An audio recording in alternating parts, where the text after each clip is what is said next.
നമ്മളിവിടെ നോക്കാൻ പോകുന്നത് ഏനോറെക്ടൽ മാൽഫോർമേഷൻസ് ആണ്. അതൊരു ഇമ്പോർട്ടൻ്റ് ആയിട്ടുള്ള ടോപ്പിക്കാണ്. അപ്പോൾ ഏനോറെക്ടൽ മാൽഫോർമേഷൻസ് എന്ന് പറഞ്ഞാൽ എന്താണ്? It is a wide spread of developmental deformities in which distal anus and rectum as well as urinary and genital tract affect ചെയ്യുന്നത് ആണ്. അതായത് ഏനസിന്റെ ഡിസ്റ്റൽ ഭാഗവും റെക്ടവും പിന്നെ യൂറിനറി ട്രാക്റ്റും ജെനൈറ്റൽ ട്രാക്റ്റും ഈ 4 ഇതും കൂടി അഫക്റ്റ് ചെയ്യുന്ന ഒരു ഡെവലപ്മെന്റൽ ഡിഫോർമിറ്റി ആണ് എന്ന് പറയുന്നത് ഏനോറെക്ടൽ മാൽഫോർമേഷൻ എന്ന് പറയുന്നത്. ഇൻസിഡൻസ് നോക്കുകയാണെങ്കിൽ 1 in 5,000 ലൈവ് ബർത്ത് 5000 കുട്ടികൾ ജനിക്കുമ്പോൾ അതിനകത്ത് ഒരാൾക്ക് ഏനോറെക്ടൽ മാൽഫോർമേഷൻസ് കാണാറുണ്ട്. ജനറലി ഇതിനകത്ത് ബോയ്സിനും ഗേൾസിനും ഈക്വൽ ആണെന്നാണ് പറയാറ്, മീൻസ് എഫക്റ്റ് ചെയ്യുന്നത്. പക്ഷെ ഒരു മെയിൽസിന് സ്ലൈറ്റ്ലി ഇൻക്രീസ്ഡ് ഇൻസിഡൻസ് കണ്ടുവരാറുണ്ട്. പിന്നെ ഇതിനകത്ത് മെയിൻ ആയിട്ടും it involves arrest of the rectal descent result in the absence of anal opening. ഇതായത് റെക്ടം നമ്മുടെ ബോഡിയിൽ ഇങ്ങനെ അറസ്റ്റ് ചെയ്ത് മീൻസ് ഇങ്ങനെ ഡിസെൻഡ് ചെയ്ത് വരാറുണ്ട്. എംബ്രിയോണിക് ഡെവലപ്മെന്റിന്റെ പീരീഡ് ഏകദേശം ഒരു 4th week of the gestation ഒക്കെ ആകുമ്പോൾ റെക്ടൽ ഡിസെൻഡ് നടക്കും. പക്ഷേ ഈ റെക്ടൽ ഡിസെൻഡ് നടക്കത്തില്ല, അത് അറസ്റ്റ് ആയിപ്പോകും. Arrest of the rectal descend നടക്കും, അപ്പൊ ആബ്സെൻസ് ഓഫ് ഏനൽ ഓപ്പണിംഗ് ഉണ്ടാക്കും. അതാണ് ഏനോറെക്ടൽ മാൽഫോർമേഷന് മെയിൻ ആയിട്ട് നടക്കുന്ന കാര്യം. ഈ arrest of the rectal descend ഉണ്ടാകുന്നതെന്ന് വെച്ച് കഴിഞ്ഞാൽ 4th to 16th week of the gestation ആണ്. Normally 4th week of the ഗസ്റ്റേഷനിൽ റെക്ടൽ ഡിസെൻഡ് നടക്കേണ്ടതാണ്. പക്ഷേ ആ റെക്ടൽ ഡിസെൻഡ് അറസ്റ്റ് ആവും 4th to 16th week of the gestation. അതാണ് എന്ത് ഏനോറെക്ടൽ മാൽഫോർമേഷൻ. ഇവിടെ distal anus, rectum, genital tract, urinary tract ഈ 4 ഭാഗത്തെ ഇൻവോൾവ് ചെയ്യുന്ന ഡിഫോർമിറ്റീസ് ആണ്, ഡെവലപ്മെന്റൽ ഡിഫോർമിറ്റീസ് ആണ് ഏനോറെക്ടൽ മാൽഫോർമേഷൻ. പിന്നെ നമ്മുടെ ഇൻസിഡൻസ് കണ്ടു. ഇനി എറ്റിയോളജി എന്ന് പറഞ്ഞാൽ എക്സാക്ട് എറ്റിയോളജി അൺനോൺ ആണ്, ഇറ്റ് ഈസ് അൺക്ലിയർ ആണ്. പക്ഷെ മൾട്ടി ഫാക്ടോറിയൽ ആണ്. കുറേ കാര്യങ്ങൾ കൂടി ചേരുമ്പോഴാണ് ഏനോറെക്ടൽ മാൽഫോർമേഷൻസ് ഉണ്ടാകുന്നത്. പിന്നെ അതിനൊരു ജനറ്റിക് കമ്പോണന്റ് ഉണ്ട്. ഏനോറെക്ടൽ മാൽഫോർമേഷൻസിന് ജനറ്റിക് കമ്പോണന്റ് ഉണ്ട്. സിബ്ലിങ്സിന് അഫക്റ്റഡ് ആണെന്നുണ്ടെങ്കിൽ, സിബ്ലിങ്സോ പാരൻസോ അഫക്റ്റഡ് ആണെന്നുണ്ടെങ്കിൽ പേഷ്യൻ്റ് അല്ലെങ്കിൽ ഒരു ഓഫ്സ്പ്രിങ്ങിന് ഉണ്ടാകാനുള്ള ചാൻസ് 1 in 100 ആണ്. 100 ലൈവ് ബർത്തിൽ ഒരാൾക്ക് ഏനോറെക്ടൽ മാൽഫോർമേഷൻസ് ഉണ്ടാകാം, സിബ്ലിങ്സിനോ പാരൻസിനോ അഫക്റ്റഡ് ആണെന്നുണ്ടെങ്കിൽ. അതൊരു ജനറ്റിക് കമ്പോണന്റ് ആണ്, അതൊരു എറ്റിയോളജി ആയിട്ട് പറയുന്നുണ്ട്. രണ്ടാമതെന്ന് പറയുമ്പോഴത്തേക്കും അത് മൾട്ടി സിസ്റ്റം സിൻഡ്രംസ് ഉള്ളവർ, അതായത് യൂഷ്വലി അസോസിയേറ്റ് ചെയ്തിരിക്കുന്ന ഡൗൺ സിൻഡ്രോം ഇല്ലേ, ട്രൈസോമി 21 ഡൗൺ സിൻഡ്രോം ആയിട്ട് യൂഷ്വലി അത് അസോസിയേറ്റ് ചെയ്ത് കാണാറുണ്ട്. പിന്നെ എന്താണ് കുറെ മൾട്ടി സിസ്റ്റം സിൻഡ്രംസുമായിട്ട് അസോസിയേറ്റ് ചെയ്ത് കാണാറുണ്ട്. പിന്നെ മ്യൂട്ടേഷൻ ഓഫ് ഡിഫറെൻറ്റ് ജീൻസ്, പല ജീൻസിന്റെ മ്യൂട്ടേഷൻ കാരണം ഉണ്ടാകാറുണ്ട്. പിന്നെ അസോസിയേറ്റഡ് അനോമലീസിന് നമുക്ക് വാക്ടറൽ എന്ന് പറയുന്ന ഷോർട്ട് ഫോമിൽ നമുക്ക് പഠിക്കാം. എന്തൊക്കെയാണ്? വെർട്ടിബിൾ ഡിഫോർമിറ്റീസ്, എ എന്ന് പറയുന്ന anorectal malformation, T tracheoesophageal fistula, renal anomalies and limb anomalies. ഈ വാക്ടറൽ ഞാൻ കുറച്ച് അനോമലീസ് പറഞ്ഞില്ലേ, അപ്പൊ ആ അനോമലീസുമായിട്ട് അസോസിയേറ്റ് ചെയ്തിട്ടും എന്ത് കാണാറുണ്ട്? ഏനോറെക്ടൽ മാൽഫോർമേഷൻസ് കാണാറുണ്ട്. Generally aetiology exact aetiology unknown ആണ്, മൾട്ടി ഫാക്ടോറിയൽ ആണ്. ജനറ്റിക് കോസ് നമുക്ക് സിബ്ലിങ്സിന്റെ കാര്യം പറയാം, അല്ലെന്നുണ്ടെങ്കിൽ എന്താ കൺജനൈറ്റൽ ഡിഫോർമിറ്റീസ് അല്ലെങ്കിൽ മൾട്ടി സിസ്റ്റം സിൻഡ്രംസ് ഒക്കെ പറയാം, ട്രൈസോമി 21 പറയാം. അല്ലെന്നുണ്ടെങ്കിൽ ജീനിന്റെ മ്യൂട്ടേഷൻ, ഡിഫറെന്റ് ടൈപ്സ് ഓഫ് ജീനിന്റെ മ്യൂട്ടേഷൻ പറയാം. അല്ലെന്നുണ്ടെങ്കിൽ നമുക്ക് എന്ത് പറയാം? ഈ വാക്ടറൽ ആയിട്ടുള്ള അസോസിയേറ്റഡ് അനോമലീസ് പറയാം. ഇതൊക്കെയാണ് മെയിനായിട്ട് എറ്റിയോളജിയിൽ വരുന്നത്. നെക്സ്റ്റ് ആണ് ക്ലാസിഫിക്കേഷൻ. ക്ലാസിഫിക്കേഷൻ എന്ന് പറയുമ്പോൾ വിങ് സ്പ്രെഡ് ക്ലാസിഫിക്കേഷൻ ആണ് നമുക്ക് മെയിനായിട്ട് പഠിക്കേണ്ടത്. വിങ് സ്പ്രെഡ് ക്ലാസിഫിക്കേഷൻ എന്ന് പറയുന്നത് അത് എന്തിനു ബേസ് ചെയ്തിട്ടാണെന്ന് വെച്ച് കഴിഞ്ഞാൽ നമ്മുടെ ഏനൽ പൗച്ച് അല്ലെങ്കിൽ റെക്ടൽ പൗച്ച് ഡിസെൻഡ് സംഭവിക്കും.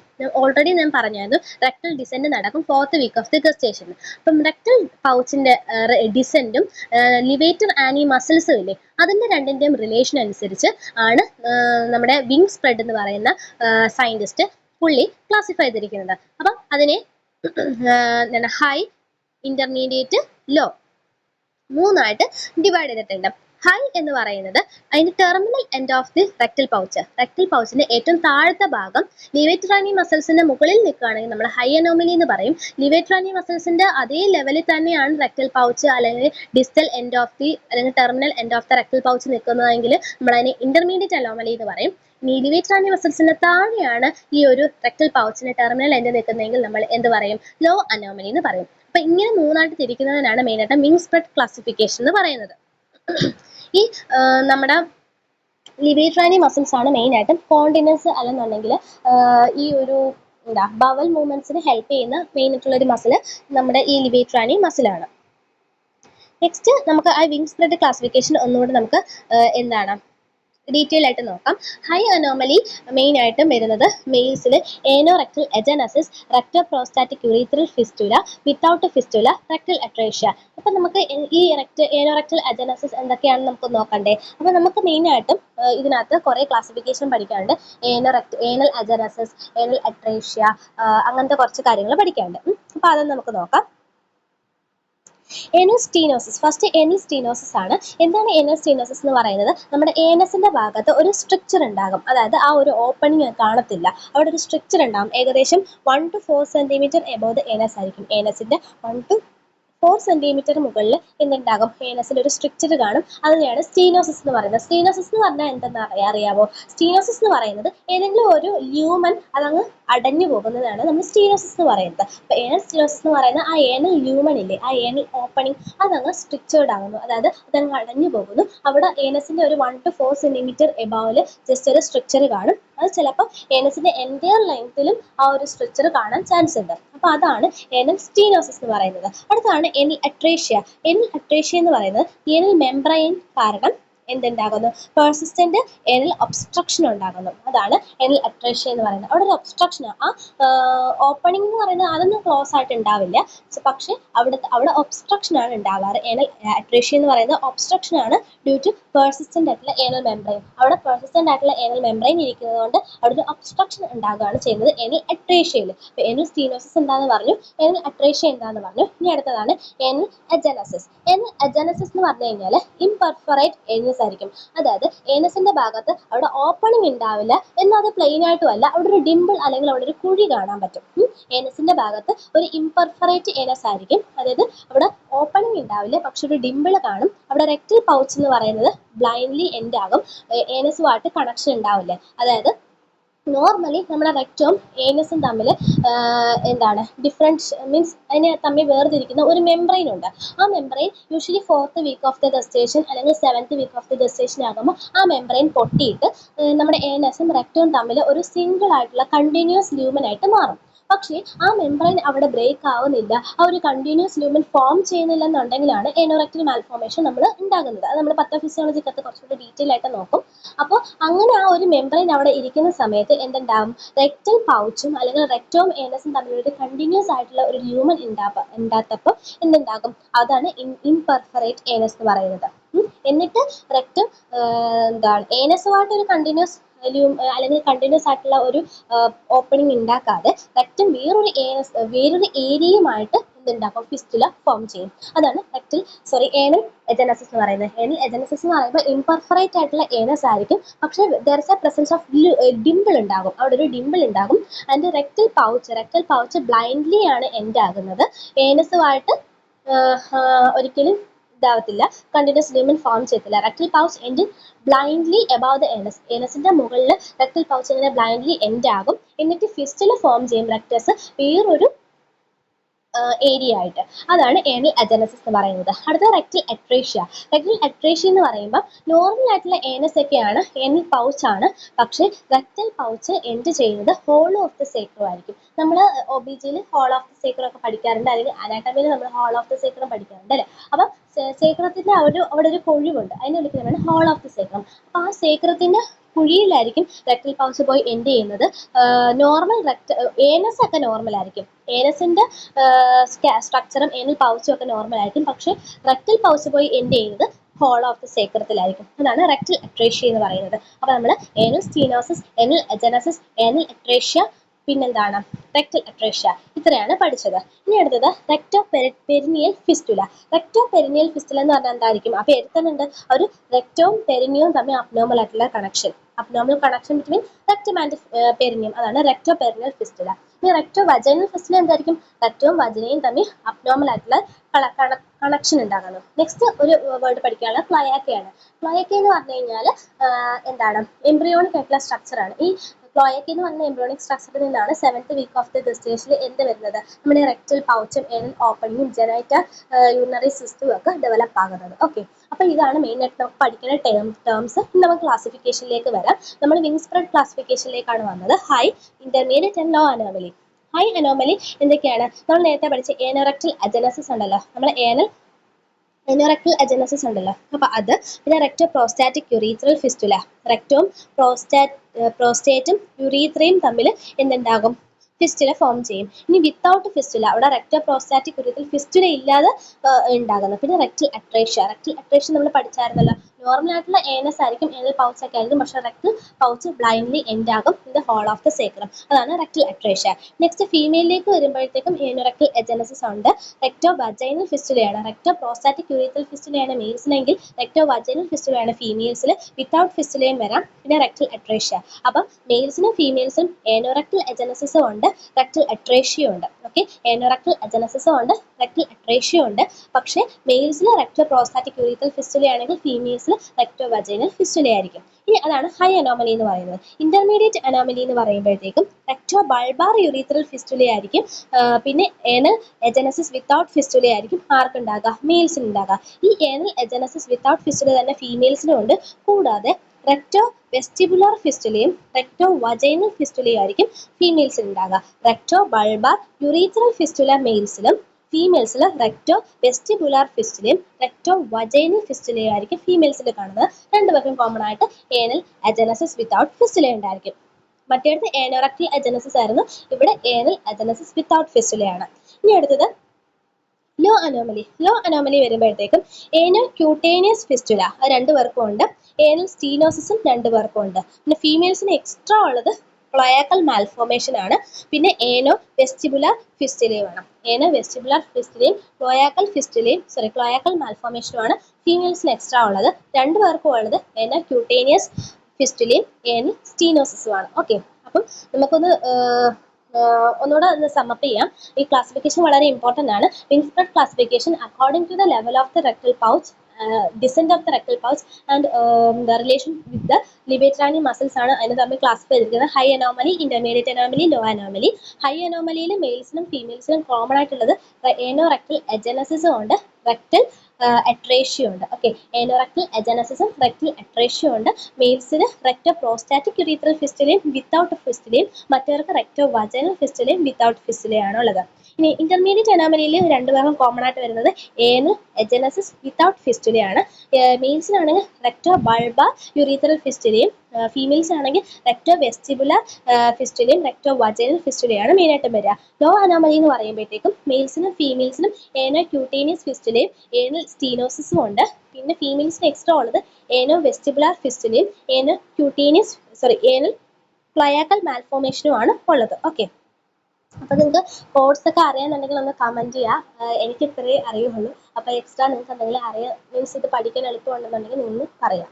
ഓക്കെ, അപ്പോൾ ഇത്രയാണ് എന്ന് പറയുന്നത് നമ്മുടെ ക്ലാസിഫിക്കേഷൻ. നെക്സ്റ്റ് നമുക്ക് we have to discuss regarding clinical manifestation. നമുക്ക് ക്ലിനിക്കൽ മാനിഫെസ്റ്റേഷൻ നോക്കാം. ക്ലിനിക്കൽ മാനിഫെസ്റ്റേഷൻ എന്ന് പറയുന്നത് നമ്മൾ ഹിസ്റ്ററി കളക്ഷൻ ഫിസിക്കൽ എക്സാമിനേഷൻ ഒക്കെ നടത്തത്തില്ലേ, അപ്പം ഫിസിക്കൽ എക്സാമിനേഷൻ നടത്തുന്ന സമയത്ത് ഏനൽ ഓപ്പണിംഗ് കാണത്തില്ല. No obvious anal opening during the examination, അല്ലെങ്കിൽ ആബ്സെൻസ് ഓഫ് ഏനൽ ഓപ്പണിംഗ് ആയിരിക്കും. അപ്പം എന്തായിരിക്കും ഏനൽ എജനസിസ് അല്ലെങ്കിൽ ഇംപെർഫറേറ്റ് ഏനസ്, അല്ലെന്നുണ്ടെങ്കിൽ എന്താണ് ഏനൽ അട്രേഷ്യ, അതൊക്കെ കാണാൻ ചാൻസ് ഉണ്ട്. പിന്നെ failure to pass meconium pass ചെയ്യാൻ വളരെ ബുദ്ധിമുട്ടായിരിക്കും. Stool passing through penis vagina or urethra, meconium pass ചെയ്യാനേ പറ്റാത്ത ആൾക്കാരുണ്ട്. ചിലപ്പോൾ മെക്കോണിയം കറക്റ്റ് ഏനസിലെ കൂടി ആയിരിക്കത്തില്ല, പെനിസിലേക്കോ വജനിൽ നിന്നോ യുറീത്രയിൽ നിന്നോ ആയിരിക്കും സ്റ്റൂൾ പാസ് ചെയ്തിട്ടുണ്ടാവുക. പിന്നെ അബ്ഡമിനൽ ഡിസ്റ്റൻഷൻ, ഈ മെക്കോണിയം പാസ് ചെയ്യാൻ പറ്റാത്തപ്പോൾ അബ്ഡമിനൽ ഡിസ്റ്റൻഷൻ ഉണ്ടാകും, വൊമിറ്റിംഗ് ഉണ്ടാകും. Flat bottom without any Dimple, അപ്പം നമ്മൾ ആ ഒരു ഏനൽ റീജിയൻ നോക്കുമ്പോഴത്തേക്കും ചിലപ്പോൾ ഡിംപിൾ പോലും കാണത്തില്ല. ഏനൽ എജനസിസ് ആണെന്നുണ്ടെങ്കിൽ എന്തുണ്ടാവും, ഇംപെർഫറേഷൻ വിത്ത് ഡിംപിൾ കാണാൻ പറ്റും. പക്ഷേ ഏനൽ എജനസിസ് അല്ല എന്നുണ്ടെങ്കിൽ എന്താണ്, ഫ്ലാറ്റ് ബോട്ടം ആയിരിക്കും വിത്തൗട്ട് എനി ഡിംപിൾ. ഹൈ അനോമലിയിലായിരിക്കും മെയിനായിട്ടും ഉണ്ടാവുക ഈ ഫ്ലാറ്റ് ബോട്ടം കാണുന്നത്. അപ്പോൾ അതാണ് മെയിനായിട്ടുള്ള ക്ലിനിക്കൽ മാനിഫെസ്റ്റേഷൻ. പിന്നെന്താണ്, ഈ അബ്ഡമിനൽ ഡിസ്റ്റൻഷൻ പ്രോഗ്രസീവ് ആയിരിക്കും. പിന്നെ അസോസിയേറ്റഡ് അനോമലീസ് ആയിട്ട് ഞാൻ നേരത്തെ പറഞ്ഞ വാക്ടറൽ എന്തെങ്കിലും കാണും, അതായത് vertebral anomalies, anorectal malformations, cardiac anomalies, esophageal fistula, rectal anomalies and radial or renal anomalies and limb anomalies. ഇത്രയും അനോമലീസ് ചിലപ്പോൾ അസോസിയേറ്റഡ് ആയിട്ട് കാണും. പിന്നെ നമ്മൾ ഗ്ലൗഡ് ഫിംഗറോ അല്ലെങ്കിൽ റെക്ടൽ തെർമോമീറ്ററോ എങ്ങാനും ഇൻസേർട്ട് ചെയ്യാൻ നോക്കുമ്പോഴത്തേക്കും ഇൻസേർട്ട് ചെയ്യാൻ പറ്റത്തില്ല. അതും ഒരു നമുക്ക് ക്ലിനിക്കൽ മാനിഫെസ്റ്റേഷൻ ആയിട്ട് പറയാൻ പറ്റും. അപ്പോൾ നമുക്ക് എന്താ പറ്റുക, ജസ്റ്റ് നമ്മൾ ഫസ്റ്റ് നോക്കുന്നു, അപ്പോൾ ഒബിവിയസ് ആയിട്ടുള്ള വിസിബിൾ ആയിട്ടുള്ള എന്താണ് ഏനൽ ഓപ്പണിംഗ് ഒന്നും കാണത്തില്ല. അപ്പോൾ നമുക്ക് ഏനൽ എജനസിസ് അല്ലെങ്കിൽ ഇംപെർഫറേറ്റ് ഏനസ് വിത്ത് ഡിമ്പിൾ ആകാം, ചിലപ്പോൾ വിത്തൗട്ട് ഡിമ്പിളും കാണാം ഹൈ അനോമലീസിലൊക്കെ. എന്താണ് അപ്പം failure to pass meconium pass ചെയ്യാൻ പറ്റാത്തപ്പോൾ അബ്ഡോമിനൽ ഡിസ്റ്റൻഷനും വോമിറ്റിങ്ങും ഉണ്ടാകാനുള്ള ചാൻസ് ഉണ്ട്. ഇനി അതിലേക്കൂടെ പാസ് ചെയ്യാൻ പറ്റാത്തപ്പോൾ ഇപ്പോൾ അവർ എന്തൊക്കെ പാസ് ചെയ്യും, പെനിസി കൂടി വജിനെ കൂടി യൂറിത്രി കൂടി ഒക്കെ സ്റ്റൂൾ പാസ് ചെയ്യും. അപ്പോൾ ഇതാണ് മെയിൻ ആയിട്ടുള്ള ക്ലിനിക്കൽ മാനിഫെസ്റ്റേഷൻ. പിന്നെ അസോസിയേറ്റഡ് അനോമലീസ് ഉണ്ടായിരിക്കും. ഇനി അടുത്തതാണ് ഡയഗ്നോസ്റ്റിക് ഇവാലുവേഷൻ. ഡയഗ്നോസ്റ്റിക് ഇവാലുവേഷൻ നമുക്ക് ഹിസ്റ്ററി കളക്ഷൻ, ഫിസിക്കൽ എക്സാമിനേഷൻ ഒക്കെ ചെയ്ത് നോക്കാം.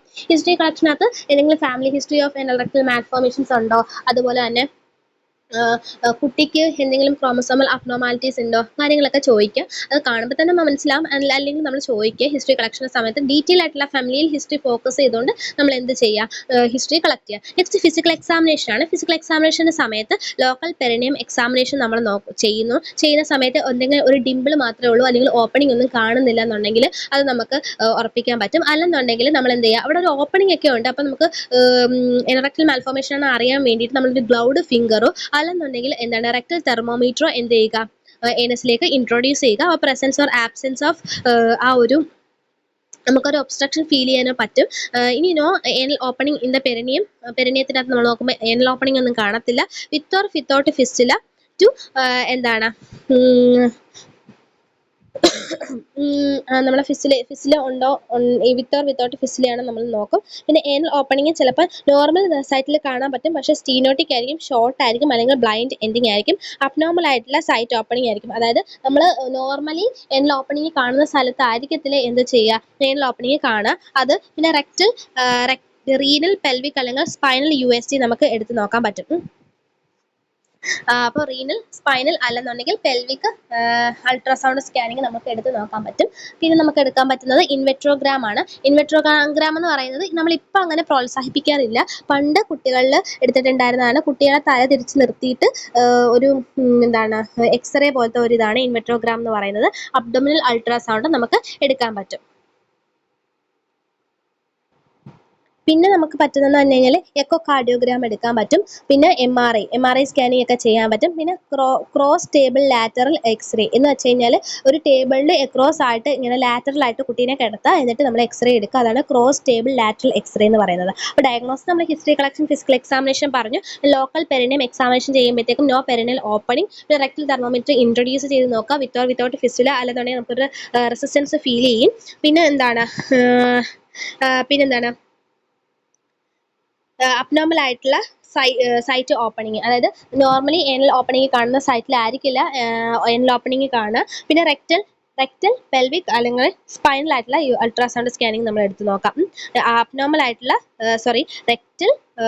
റീനൽ, പെൽവിക്, സ്പൈനൽ USG എടുത്ത് നോക്കാം. MRI സ്കാനിങ് എടുത്ത് നോക്കാം. പിന്നെ ഇൻവെട്രോഗ്രാം നമ്മൾ ചെയ്ത് നോക്കാം. കാരണം യൂഷ്വലി ഇപ്പോൾ നമ്മൾ യൂസ് ചെയ്യുന്നില്ല. ഏകദേശം ഒരു 18 to 24 വീക്സ് ഓഫ് അല്ലെങ്കിൽ അവേഴ്സ് ആഫ്റ്റർ ബർത്ത്, ഒരു ദിവസത്തിനുള്ളിൽ നമ്മൾ എന്ത് ചെയ്യും, ബേബീനെ അപ്സൈഡ് ഡൗൺ ആയിട്ട് ഒരു 3 to 5 മിനിറ്റ്സ് കിടത്തിയിട്ട് എന്ത് ചെയ്യും, നമ്മൾ എക്സ്റേ അല്ലെങ്കിൽ USG പോലെയുള്ള സാധനം എടുക്കുന്നതാണ് ഇൻവെട്രോഗ്രാം എന്ന് പറയുന്നത്. പിന്നെ എക്കോ കാർഡിയോഗ്രാം ഉണ്ട്, ക്രോസ് ടേബിൾ ലാറ്ററൽ എക്സ്റേ ഉണ്ട്. ഇതാണ് മെയിൻ ആയിട്ടുള്ള ഡയഗ്നോസ്റ്റിക് ടെസ്റ്റ്. നെക്സ്റ്റ് മാനേജ്മെന്റിലേക്ക് വരാം. മാനേജ്മെന്റ് അല്ലെങ്കിൽ ട്രീറ്റ്മെന്റ് എന്ന് പറയുന്നത് മെയിനായിട്ട് നമുക്ക് ഇതിന്റെ സർജിക്കൽ കറക്ഷൻ ആണ് മെയിനായിട്ടും പറ്റുക.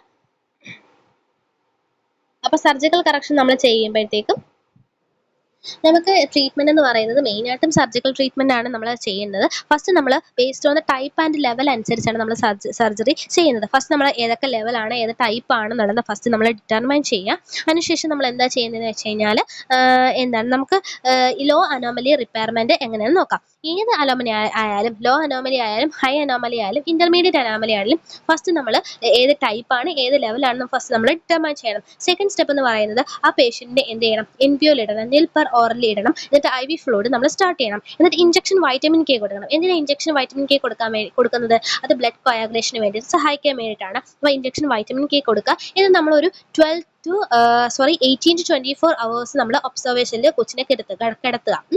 നമ്മൾ NPO ഇട്ടിൽ IV ഫ്ലൂയിഡ്സ് സ്റ്റാർട്ട് ചെയ്യുക. 18 to 24 hours എന്ത് ചെയ്യുക, നമ്മൾ ഒബ്സർവ് ചെയ്യുക. എന്തിനു വേണ്ടിയിട്ടാണെന്ന് വെച്ച് കഴിഞ്ഞാൽ ആ ഒരു പെരിനിയൽ ഫിസ്റ്റുല ഫിസ്റ്റുലയിൽ കൂടിയോ അല്ലെന്നുണ്ടെങ്കിൽ വജൈനയിൽ കൂടിയോ അല്ലെങ്കിൽ മെയിൽസിലൊക്കെ ആണെങ്കിൽ യുറീത്രയിൽ കൂടിയോ എന്തെങ്കിലും യൂറിനോ മെക്കോണിയോ അല്ലെങ്കിൽ എന്തെങ്കിലും ഡിസ്ചാർജോ വരുന്നുണ്ടോ എന്ന് ഒബ്സർവ് ചെയ്യാണ് നമ്മൾ ഈ 18 to 24 hours ചെയ്യുന്നത്. അപ്പോൾ ഫസ്റ്റ് ഇതൊക്കെ ചെയ്യുക. അപ്പോൾ NPOയിൽ ഇടുക, IV ഫ്ലൂയിഡ്സ് സ്റ്റാർട്ട് ചെയ്യുക, 18 to 24 hours ഒബ്സർവ് ചെയ്യുക എന്തെങ്കിലും ഡിസ്ചാർജും കാര്യങ്ങളൊക്കെ വരുന്നുണ്ടോ എന്ന്. അതിനുശേഷം നമ്മൾ ഓരോ ലെവൽസിനും ടൈപ്സിനും അനുസരിച്ച് മാനേജ്മെന്റ് സ്റ്റാർട്ട് ചെയ്യുകയാണ്. ലോ അനോമലി ആണെന്നുണ്ടെങ്കിൽ അതിൽ ഏനൽ സ്റ്റീനോസിസ് ആണെങ്കിൽ, സ്റ്റീനോസിസ് എന്ന് പറഞ്ഞാൽ ജസ്റ്റ് ഒരു സ്ട്രക്ചർ മാത്രമേ ഉള്ളൂ, അല്ലെങ്കിൽ ആ ഒരു ഏനൽ ഓപ്പണിംഗ് ചെറുതാകുന്നു, അല്ലെന്നുണ്ടെങ്കിൽ അവിടെ ഒരു ഹോള് വളരെ ചെറുതാണ്, പോകുന്നില്ല, അതായത് ഫീസസിന് മെക്കോണിയത്തിനൊന്നും പാസ് ചെയ്യാനുള്ള സ്ഥലമില്ല, അതാണ് ഏനൽ സ്റ്റീനോസിസ്. അതിന് നമ്മൾ മാനുവൽ ഡയലേഷൻ ആണ് ചെയ്യുന്നത്. ജസ്റ്റ് ഒന്നുമില്ല, ആ ഒരു ഫിസ്റ്റുലസ് ഓപ്പണിങ്ങിനെ ലാർജ് ആക്കുന്നു, കൈ കൊണ്ട് മാനുവലി എന്ത് ചെയ്യുന്നു, ഗ്ലൗഡ് ഫിംഗർ കൊണ്ട് മാനുവലി എന്താക്കുന്നു, അതിനെ വലുതാക്കുന്നു, പതുക്കെ പതുക്കെ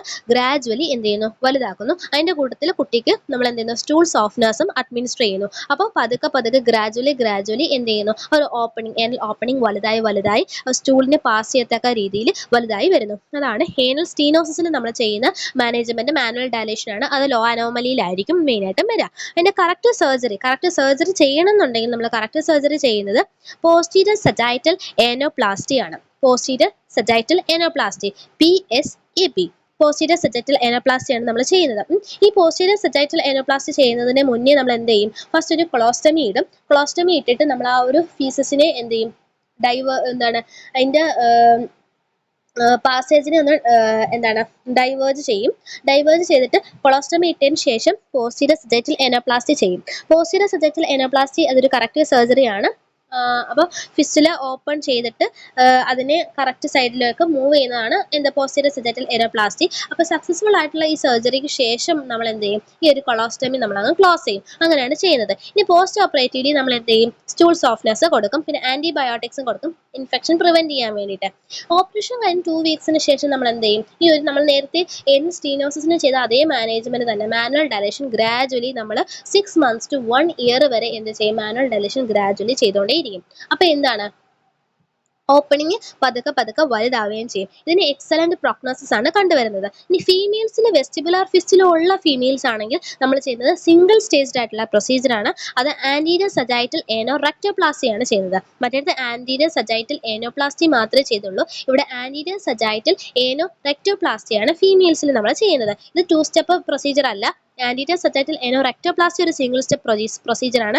പക്ഷേ പോസ്റ്റീരിയർ സജൈറ്റൽ ഏനോപ്ലാസ്റ്റി നമ്മൾ ആദ്യം പറഞ്ഞ സർജറിയില്ലേ, അത് 2 സ്റ്റെപ്പ് പ്രൊസീജിയർ ആണ്. ആദ്യം നമ്മളൊരു കൊളോസ്റ്റമി ഇടും, എന്നിട്ട് ആ ഫീസസിന്റെ പാസേജിനെ ഒന്ന് ഡൈവേർട്ട് ചെയ്യും. അതിനുശേഷം നമ്മൾ ഈ സർജറി ചെയ്യും. സർജറി സക്സസ് ആയതിനു ശേഷം നമ്മൾ ആ കൊളോസ്റ്റമി ക്ലോസ് ചെയ്യും. അതാണ് ചെയ്യുന്നത്. ക്ലോസ് ചെയ്തതിനു ശേഷം പോസ്റ്റ് ഓപ്പറേറ്റീവ് നമ്മൾ എന്ത് ചെയ്യും, സ്റ്റൂൾ സോഫ്റ്റ്നസും ആന്റിബയോട്ടിക്സും കൊടുക്കും. 2 വീക്സിന് ശേഷം നമ്മൾ മാനുവൽ ഡയലേഷൻ കണ്ടിന്യൂ ചെയ്യും. 6 months to till 1 year വരെ നമ്മൾ കണ്ടിന്യൂ ചെയ്യും. അപ്പോൾ ഗ്രാജുവലി നോർമൽ സൈസിലേക്ക് ഏനസ് വലുതായി വരും. അതാണ് നമ്മൾ ലോ അനോമലിയിൽ ചെയ്യുന്നത്.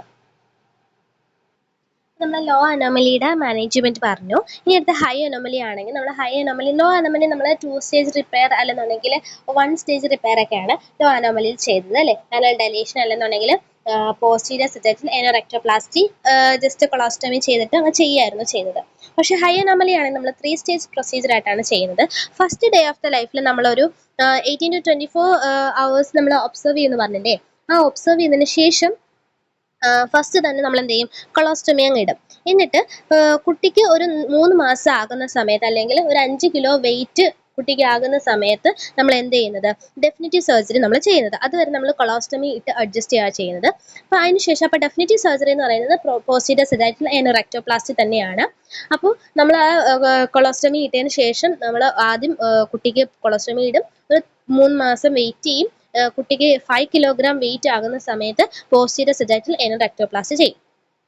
എന്നിട്ട് പോസ്റ്റീരിയർ സജൈറ്റൽ ഏനോറെക്ടോപ്ലാസ്റ്റി ചെയ്ത് അത് സക്സസ്ഫുൾ ആകുന്ന സമയത്ത് ഒരു 8 വീക്സ് ഒക്കെ ആകുന്ന സമയത്ത് എന്ത് ചെയ്യും, സർജറി കഴിഞ്ഞ് 8 വീക്സ് കഴിഞ്ഞതിന് ശേഷം കൊളോസ്റ്റമി നമ്മൾ എന്ത് ചെയ്യും, ക്ലോസ് ചെയ്യും. പിന്നെ നമ്മൾ ഇത്രയാണ് എന്ന് പറയുന്നത് സർജിക്കൽ മാനേജ്മെന്റ് എന്ന് പറയുന്നത്. ഫസ്റ്റ് നമ്മൾ NPOയിൽ ഇടേണ്ട കാര്യം, IV ഫ്ലൂയിഡ്സ് സ്റ്റാർട്ട് ചെയ്യേണ്ട കാര്യം, ഒബ്സർവേഷൻ ഒക്കെ പറഞ്ഞു. പിന്നെ ലോ അനോമലി ഹൈ അനോമലിക്ക് 2 സെപ്പറേറ്റ് ആയിട്ടുള്ള സർജിക്കൽ മാനേജ്മെന്റ് പറഞ്ഞു. ഈ പോസ്റ്റീരിയർ സജൈറ്റൽ ഏനോറെക്ടോപ്ലാസ്റ്റിയുടെ കോംപ്ലിക്കേഷൻ എന്താണെന്ന് വെച്ച് കഴിഞ്ഞാൽ റെക്ടൽ മ്യൂക്കോസയുടെ പ്രൊലാപ്സ് ഉണ്ടാകാനുള്ള ചാൻസ് ഉണ്ട്. പിന്നെ ഏനൽ സ്റ്റീനോസിസ് ഉണ്ടാകാൻ ചാൻസ് ഉണ്ട്. ഇൻകോണ്ടിനൻസ് അല്ലെന്നുണ്ടെങ്കിൽ കോൺസ്റ്റിപ്പേഷൻ. ഈ രണ്ടും ഉണ്ടാക്കാൻ ചാൻസ് ഉണ്ട്. സെപ്സിസ് എന്തായാലും എല്ലാ ഓപ്പറേഷൻ്റെ ഒരു കോംപ്ലിക്കേഷൻ അല്ലേ സെപ്സിസ്. സെപ്സിസ് ഉണ്ടാകാനുള്ള ചാൻസ് ഉണ്ട്. അപ്പോൾ prolapse of the rectal mucosa, stenosis stenosis ഉണ്ടാകാൻ ചാൻസ് ഉണ്ട്. ഇൻകോണ്ടിനൻസ് അല്ലെങ്കിൽ കോൺസ്റ്റിപ്പേഷൻ, പിന്നെ സെപ്സിസ്, ഇത്രയും കാര്യങ്ങളാണ് ഉണ്ടാകാൻ chance. Next we have to discuss regarding what are the nursing diagnosis. Nursing diagnosis എന്തൊക്കെയാണ് വരിക? നമുക്ക് അതിന് രണ്ട് ഹെഡിങ് ആയിട്ട് പറയാം. Pre operative and post operative. അതിന് മുന്നേ നമ്മൾ അസസ്മെന്റ് ചെയ്യണം. പ്രീ ഓപ്പറേറ്റീവ് അസസ്മെന്റ് എന്ന് പറയുമ്പോഴത്തേക്കും നമ്മൾ ഏത് ഓപ്പണിംഗ് ചെക്ക് ചെയ്യണം, ഫിസ്റ്റുലയുടെ സൈറ്റ്, പിന്നെ ഏത് ടൈപ്പ് ആണെന്നൊക്കെ നമ്മൾ ഐഡന്റിഫൈ ചെയ്യണം. എന്നിട്ട് ഏത് ടൈപ്പ് സർജറി ആണ് വേണ്ടതെന്നൊക്കെ നമ്മൾ ഡോക്ടറുമായിട്ടൊക്കെ ഡിസ്കസ് ചെയ്യണം. പിന്നെ ഏത് ഒബ്സ്ട്രക്ഷൻ്റെ ഇൻറ്റസ്റ്റൈനൽ ഒബ്സ്ട്രക്ഷൻ്റെ സൈൻസ് എന്തൊക്കെയാണെന്നുള്ളത് നോക്കണം. അബ്ഡോമിനൽ ഡിസ്റ്റൻഷൻ, അതുപോലെ തന്നെ വൊമിറ്റിങ്, പിന്നെ വേറെ ഏതെങ്കിലും, അതായത് വജൈനയിൽ കൂടെയോ യൂറീത്രയിൽ കൂടെയോ പെനിസിൽ കൂടെ എങ്ങാനും പോകുന്നുണ്ടോ, അങ്ങനത്തെ കാര്യങ്ങളൊക്കെ നമ്മൾ നോക്കണം. Hydration and nutrition status very important ആണ്. നമ്മൾ എൻക്വയറി ഇടുമ്പം ഹൈഡ്രേഷൻ ആൻഡ് ന്യൂട്രീഷൻ സ്റ്റാറ്റസ് നമ്മൾ നോക്കിക്കൊണ്ടിരിക്കണം. അപ്പോൾ ഇതാണ് പ്രീ ഓപ്പറേറ്റീവ് നമ്മൾ നോക്കേണ്ട അസസ്മെന്റ്. പോസ്റ്റ് ഓപ്പറേറ്റീവ് നമ്മുടെ സ്കിൻ ഇന്റഗ്രിറ്റി ഒക്കെ നോക്കുക. പിന്നെ സർജറിയുടെ സ്ഥലത്തെയും ബാക്കി മൊത്തത്തിലുള്ള സ്കിൻ ടെക്സ്ചർ, ടാർഗർ, ലീഷൻസ്, ടെമ്പറേച്ചർ ഒക്കെ നോക്കുക. പിന്നെ ഇൻഫെക്ഷൻ്റെ സൈൻസ് എന്തെങ്കിലും ഉണ്ടോ എന്ന് നോക്കുക. എലിമിനേഷൻ പാറ്റേണും general condition of the patient നോക്കാം. അപ്പോൾ ഇതാണ് അസസ്മെന്റ്. നെക്സ്റ്റ് നമ്മൾ nursing diagnosis, pre operative and post operative nursing diagnosis നമുക്ക് എഴുതാൻ പറ്റും. Imbalance fluid volume related to vomiting കാരണം എഴുതാൻ പറ്റും. അല്ലെന്നുണ്ടെങ്കിൽ NPO സ്റ്റാറ്റസ് കാരണം ഇംബാലൻസ് ഫ്ലൂയിഡ് വോളിയം എഴുതാൻ നമുക്ക് പറ്റും. പിന്നെ ഇംപെയർഡ് ആയിട്ടുള്ള bowel elimination due to the structural defect of the rectum. റെക്ടത്തിന് സ്ട്രക്ചറൽ ഡിഫക്റ്റ് ഉള്ളത് കൊണ്ട് നമുക്ക് എന്താണ് ഇംപെയർഡ് യൂറിനറി എലിമിനേഷൻ നമുക്ക് എഴുതാൻ പറ്റും. പിന്നെ imbalanced nutrition less than body റിക്വയർമെന്റും പാരന്റൽ ആൻസൈറ്റി നമുക്ക് എഴുതാൻ പറ്റും. ഇതാണ് pre operative nursing diagnosis. Post operative risk for infection നമുക്ക് ആദ്യം എഴുതാൻ പറ്റും. പിന്നെ ഇൻഫെക്റ്റീവ് ബ്രീത്തിങ് പാറ്റേൺ ആയിരിക്കും, കാരണം അനസ്തേഷ്യ അഡ്മിനിസ്റ്റർ ചെയ്തുകൊണ്ട് ലങ് കപ്പാസിറ്റി കുറവായിരിക്കും. അപ്പം ineffective breathing pattern related to decrease lung capacity secondary to the administration of the anaesthesia. Acute pain ഉണ്ടാക്കും due to the blood vessel vasodilation secondary to surgery, അല്ലെങ്കിൽ acute pain related to surgery എന്ന് എഴുതിയാലും മതി. പിന്നെ high risk of infection, പിന്നെ impaired skin integrity ആയിരിക്കും, delayed growth and development ആയിരിക്കും, കാരണം ഫിസിക്കൽ ഡെഫിസിറ്റും അതുപോലെ തന്നെ നടന്ന് എണീറ്റ് നടക്കാനും കാര്യങ്ങളും ഒക്കെ, പിന്നെ ഹോസ്പിറ്റലൈസേഷൻ ഒക്കെ ആണ്. കാരണം ഇംപെയർഡ് ഗ്രോത്ത് ആൻഡ് ഡെവലപ്മെന്റ് ഉണ്ടാക്കാൻ ചാൻസ് ഉണ്ട്, ജസ്റ്റ് മാത്രം ഒരു ചാൻസ് മാത്രമേ ഉള്ളൂ. പിന്നെ ഇംപെയർഡ് ഫാമിലി പ്രോസസ്സ് ഉണ്ടാകാനുള്ള ചാൻസ് ഉണ്ട്. പിന്നെ പൈസയുടെ സാമ്പത്തികമായിട്ട് എക്കണോമിക്കൽ ഫിനാൻഷ്യൽ ഇഷ്യൂസ് ഒക്കെ ഉണ്ടാകാൻ ചാൻസ് ഉണ്ട്. അങ്ങനത്തെ കാര്യങ്ങളൊക്കെയാണ് post operative nursing diagnosis. Nursing goal എന്ന് പറഞ്ഞാൽ എന്താ? കുട്ടി അഡിക്കേറ്റ് ആയിട്ടുള്ള ഫ്ലൂയിഡ് വോളിയം, അല്ലെന്നുണ്ടെങ്കിൽ growth and development, infection free ആയിട്ടുള്ള ഇത് എൻവയോൺമെന്റ് ഇതാക്കും, ന്യൂട്രീഷൻ സെറ്റ് ആവും, അവരുടെ റെസ്പിറേഷൻ സെറ്റ് ആവും, ഇൻഫെക്ഷൻ നിന്നൊക്കെ ഫ്രീ ആകും, സ്കിൻ ഇന്റഗ്രിറ്റി ഒക്കെ മെയിൻറ്റെയിൻ ചെയ്യും. അതൊക്കെയാണ് നഴ്സിംഗ് ഗോൾ എന്ന് പറയുന്നത്. പിന്നെ പാരന്റൽ ആൻസൈറ്റി ഉണ്ടല്ലോ, അപ്പം പേരൻസ് കുട്ടികളുടെ മുന്നിൽ നല്ല കോൺഫിഡൻസോടെ നിൽക്കുന്നത് നമുക്കൊരു ഗോളായിട്ട് ഇടാം. നഴ്സിംഗ് ഇന്റർവെൻഷൻ പ്രീ ഓപ്പറേറ്റീവ് നമ്മൾ എന്തൊക്കെ ചെയ്യേണ്ടത്? വിത്ത് ഹോൾഡ് ഓറൽ ഫ്ലൂയിഡ്സ് ആണ്. നമ്മൾ പേഷ്യന്റിനെ NPO ഇട്ട് അഡ്മിനിസ്റ്റർ IV ഫ്ലൂയിഡ്സ് നമ്മൾ അഡ്മിനിസ്റ്റർ ചെയ്യണം. പിന്നെ ഗ്യാസ്ട്രിക് ഡീകംപ്രഷൻ, അല്ലെങ്കിൽ ഗ്യാസ്ട്രിക് ഡീകംപ്രഷൻ ചെയ്യണം. വയറ്റിലുള്ള എല്ലാ കാര്യങ്ങളും നമ്മൾ ഡീകംപ്രസ് ചെയ്യണം ബൈ ഗ്യാസ്ട്രിക് ആസ്പിറേഷൻ. പിന്നെ വൈറ്റൽ സൈൻസ് റെഗുലർ ആയിട്ട് നമ്മൾ മോണിറ്റർ ചെയ്തിരിക്കണം. പിന്നെ അബ്ഡമിനൽ ഡിസ്റ്റൻഷന് നോക്കാൻ വേണ്ടിയിട്ട് അബ്ഡമിനൽ ഗർത്ത് നോക്കണം, വോമിറ്റിംഗ് ഉണ്ടോ എന്ന് നോക്കണം. പിന്നെ പാരൻസിനെ ഡിസീസ് പ്രോസസ്സിനെ കുറിച്ചും സ്റ്റോമ കെയറിനെ കുറിച്ചും സർജിക്കൽ പ്രൊസീജിയറിനെ കുറിച്ചും ഇൻഫോം ചെയ്യണം. മെയിനായിട്ട് പേഷ്യന്റിനെ NPO ഇടണം, IV ഫ്ലൂയിഡ്സ് അഡ്മിനിസ്റ്റർ ചെയ്യണം. പിന്നെ ഗ്യാസ്ട്രിക് ലാവേജ് അല്ലെങ്കിൽ ഡീകംപ്രഷൻ ഗ്യാസ്ട്രിക് ആസ്പിറേഷൻ വഴി ചെയ്യണം. പിന്നെ സർജിക്കൽ പ്രൊസീജിയറിനെ കുറിച്ചും കുട്ടിയുടെ കണ്ടീഷനെ കുറിച്ചും സ്റ്റോമ കെയറിനെ കുറിച്ചൊക്കെ പാരന്റൽ എഡ്യൂക്കേഷൻ കൊടുക്കണം. പിന്നെ വൈറ്റൽ സൈൻസ് നമ്മൾ മോണിറ്റർ ചെയ്യുകയും അബ്ഡമിനൽ ഗർത്ത്, അബ്ഡമിനൽ ഡിസ്റ്റൻഷന് വേണ്ടിയിട്ട് നോക്കുകയും ചെയ്യാം. ഇതിന് ശേഷം നമ്മൾ എന്ത് ചെയ്യണം? തെറോ ആയിട്ടുള്ള ബവൽ ക്ലീനിങ് ചെയ്യണം. ഗ്യാസ്ട്രിക് ഡീകംപ്രഷന്റെ കാര്യം പറഞ്ഞു, ബവൽ ക്ലീനിങ്ങും നമ്മൾ നടത്തണം. ഓക്കെ. പിന്നെ ലിക്വിഡ് ഡയറ്റ് വേണം കൊടുക്കാനായിട്ട്, അല്ലെന്നുണ്ടെങ്കിൽ NPO ഇടണം. പിന്നെ പിന്നെ ഉള്ളത് ഓരോ പ്രിപ്പറേഷൻസ് ആണ്. നമ്മുടെ പ്രീ ഓപ്പറേറ്റീവ് പ്രിപ്പറേഷൻസ് ഉണ്ട്, physical preparation, psychological preparation, legal preparation ഒക്കെയാണ് ഉള്ളത്. ഫിസിക്കൽ പ്രിപ്പറേഷൻ എന്ന് പറയുന്നത് എന്താണ്? കുട്ടിയുടെ കുട്ടീനെ നന്നായിട്ട് കുളിപ്പിക്കുക, പിന്നെ കെയർ ഒക്കെ കൊടുക്കുക, പിന്നെന്താണ് ആ ഒരു സൈറ്റ് പ്രിപ്പയർ ചെയ്യുക, ആ സൈറ്റ് ആൻറ്റിസെപ്റ്റിക് സൊല്യൂഷൻ ഒക്കെ ഇട്ട് സെറ്റാക്കി പ്രിപ്പയർ ചെയ്ത് വെക്കുക. പിന്നെ കുട്ടീനെ സർജിക്കൽ ഗൗണും ഹോസ്പിറ്റൽ പോളിസി അനുസരിച്ച് ആ സർജിക്കൽ ഡ്രസ്സും കാര്യങ്ങളൊക്കെ ഇട്ട് റെഡിയാക്കി വെക്കുക. അതാണ് ഫിസിക്കൽ പ്രിപ്പറേഷൻ. ഫിസിയോളജിക്കൽ പ്രിപ്പറേഷൻസ് എന്തൊക്കെയാണ് വരിക? പേഷ്യന്റിനെ NPO ഇടുക, IV ഫ്ലൂയിഡ്സ് അഡ്മിനിസ്റ്റർ ചെയ്യുക, പിന്നെ എല്ലാ ഇൻവെസ്റ്റിഗേഷൻസും ഫിസിക്കൽ എക്സാമിനേഷനും കാര്യങ്ങളും ഒക്കെ നടത്തുക. അതൊക്കെയാണ് ഫിസിയോളജിക്കൽ പ്രിപ്പറേഷൻ എന്ന് പറയുന്നത്. സൈക്കോളജിക്കൽ പ്രിപ്പറേഷൻ എന്താണ്? കുട്ടിക്ക് മനസ്സിലാക്കാൻ പറ്റുന്ന പ്രായമാണെങ്കിൽ പ്രായം ആകണമെന്നില്ല, കാരണം നമ്മളൊരു 12 monthsന് മുന്നേ നമ്മൾ ഈ ഒരു സർജറി ചെയ്യുമല്ലോ. അപ്പോൾ എന്ത് ചെയ്യണം? പാരന്റൽ എഡ്യൂക്കേഷൻ കൊടുക്കാം, പിന്നെ പാരന്റൽ ഇമോഷണൽ സപ്പോർട്ടും കാര്യങ്ങളൊക്കെ പറഞ്ഞു കൊടുക്കാം. പിന്നെ ലീഗൽ പ്രിപ്പറേഷൻ എന്ന് പറയുന്നത് കൺസെന്റ് ഒക്കെ എടുക്കുക, പ്രോപ്പർ ആയിട്ട് സിമ്പിൾ കൺസൈസ് ആയിട്ടുള്ള മാനറിൽ ഈ ഒരു പ്രോസസ്സ് ഫുൾ എക്സ്പ്ലെയിൻ ചെയ്ത് കൊടുക്കാം. എന്നിട്ട് എന്ത് ചെയ്യാം, നമ്മുടെ കൺസെന്റ് സൈൻ ചെയ്ത് വാങ്ങിക്കുക. അതാണ് ലീഗൽ പ്രിപ്പറേഷൻ. അപ്പോൾ physical preparation, physiological preparation, psychological preparation, legal preparation 4 ഹെഡിങ്ങിൽ വേണം പ്രീ ഓപ്പറേറ്റീവ് പ്രിപ്പറേഷൻസ് എഴുതാം. അത് കൂടാതെ തന്നെ NPO ലീഡിന്റെയും IV ഫ്ലൂയിഡ്സ് അഡ്മിനിസ്റ്റർ ചെയ്യണം, അബ്ഡോമിനൽ ഗ്രിത്ത് നോക്കണം, അബ്ഡോമിനൽ ഡിസ്റ്റൻഷന് വേണ്ടിയിട്ട് വൈറ്റൽ സയൻസ് അസസ് ചെയ്യണം, പിന്നെ ഗ്യാസ്ട്രിക് ഡീകംപ്രഷനും ബവൽ ക്ലീനിങ്ങും നടത്തണം, പിന്നെ പേരൻസിനെ ഡിസീസ് പ്രോസസിനെ കുറിച്ച് ഇൻഫോം ചെയ്യണം. ഈ പോസ്റ്റ് ഓപ്പറേറ്റീവ് നമ്മൾ എന്തൊക്കെ ഇന്റർവെൻഷൻസ് കൊടുക്കേണ്ടതെന്ന് വെച്ച് കഴിഞ്ഞാൽ പോസ്റ്റ് ഓപ്പറേറ്റീവ് ആയിട്ടുള്ള ജനറൽ കെയർ കൊടുക്കണം, പോസ്റ്റ് ഓപ്പറേറ്റീവ് വൈറ്റൽ സയൻസും കാര്യങ്ങളൊക്കെ നോക്കണം, പിന്നെ വാംതോ അങ്ങനെ എന്തെങ്കിലും ആ ഒരു സൈറ്റിൽ നിന്ന് എന്തെങ്കിലും ഡിസ്ചാർജ് ഡിസ്കളറേഷൻ എന്തെങ്കിലും ഉണ്ടെങ്കിൽ അത് നോക്കണം. പിന്നെ കുട്ടിയുടെ ഹെഡ് ഒരു 30% എലിവേറ്റ് ചെയ്ത് വെക്കണം, 30 ഡിഗ്രി എലിവേറ്റ് ചെയ്ത് വെക്കണം. IV ഫ്ലൂയിഡ്സ് അഡ്മിനിസ്റ്റർ ചെയ്യണ NPO അല്ലേ. അപ്പം പിന്നെ അതുപോലെ തന്നെ എന്ത് ചെയ്യുക, കുട്ടിയുടെ ബോധം വരുന്ന ടൈം കാര്യങ്ങളൊക്കെ നമ്മൾ നോട്ട് ചെയ്ത് വെക്കണം. പിന്നെ സ്റ്റോമയുടെ കളറും പേറ്റൻസി ഓഫ് ദ ലൂമൻ ഒക്കെ നമ്മൾ മോണിറ്റർ ചെയ്യണം.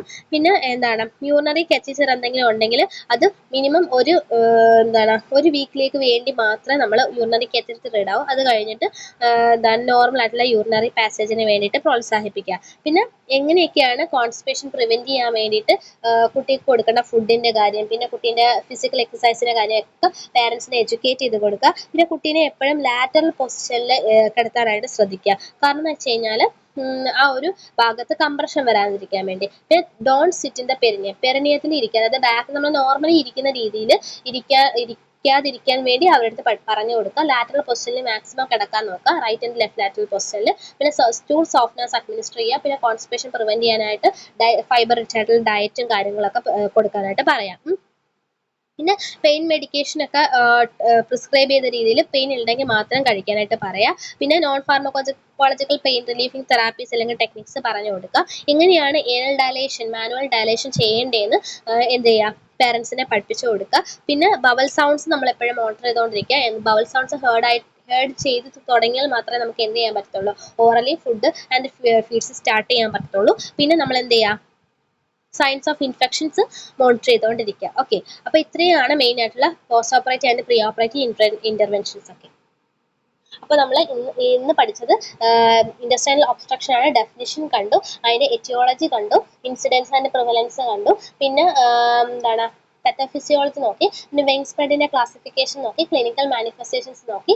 പിന്നെ ഉള്ളത് മാനേജ്മെന്റ് ആണ്. മാനേജ്മെന്റ് മെഡിക്കൽ മാനേജ്മെന്റ് അങ്ങനെ വലുതായിട്ടൊന്നുമില്ല. പിന്നെ മെയിനായിട്ട് സർജറി ആണ്, അത് ജനറൽ മാനേജ്മെന്റ് പറഞ്ഞു. പിന്നെ depending upon the level and type ആണ്. ഹൈ അനോമലിക്കും ലോ അനോമലിക്കും നമ്മൾ ഡിഫറെൻ്റ് ആയിട്ടുള്ള സർജറീസും അതിൻ്റെ മാനുവൽ ഡയലേഷനും കാര്യങ്ങളൊക്കെ പറഞ്ഞു. അതിൽ നമ്മൾ പ്രീ ഓപ്പറേറ്റീവ് അതിൻ്റെ സർജറിയുടെ കോംപ്ലിക്കേഷൻ നമ്മൾ പറഞ്ഞു. പിന്നെ pre operative and post operative nursing assessment, diagnosis and intervention പറഞ്ഞു.